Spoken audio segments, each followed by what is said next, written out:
Santa Mesa.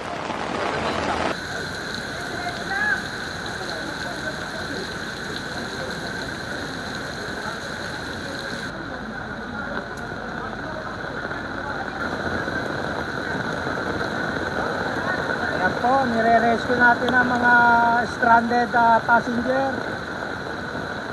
Mandaluyong Rescue. Tatawid po ang mga stranded na mga pasahero.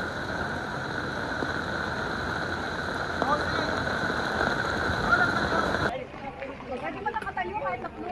Baka tumuwad na. Pwede ba tatlo? Dito kasama mo dito. Dito ka na tayo. Baka naman tumuwad. Pwede yung tatlo, 100. Siyempre, isang tulak lang. 100. Pwedeng 5. Oo, sa ilalim yung dalawa.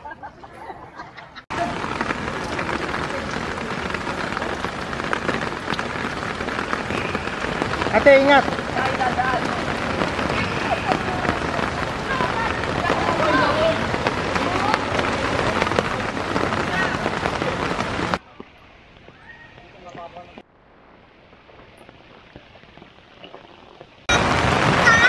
Ay, na-rescue yung aso.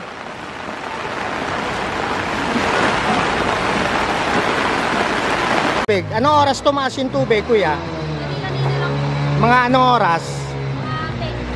Alas 10? Taga rito kayo, kuya? Saan po kayo nakatira? Yan lang po sa bagong sila. Kada may bagyo bumabaha. Galing po ako sa Santa Mesa. So, hindi na po ako dyan tumahan kasi traffic. So, tumahan po ako dito galing sa gilid. Sa may simbahan po. Tapos, yung tubig po daw hanggang dito na. Tapos, pagdating po dyan sa school sa may Shakies, hanggang dito na po yung tubig. Tapos, pagtawid mo dyan sa tulay, yan, mas malalim kasi umabot siya hanggang dito. Tapos, delikado din kasi may yung current papuntang Kalentong nanghihila siya. So, pag tatawid ka, galing Santa Mesa, Mandaluyong, delikado. Ayun, sila kuya. Hanggang dito yan, sa gitna. Delikado yan. Wag na kayo dumaan sa dito sa Mandaluyong, Kalentong kasi malalim, parang na siya, resort.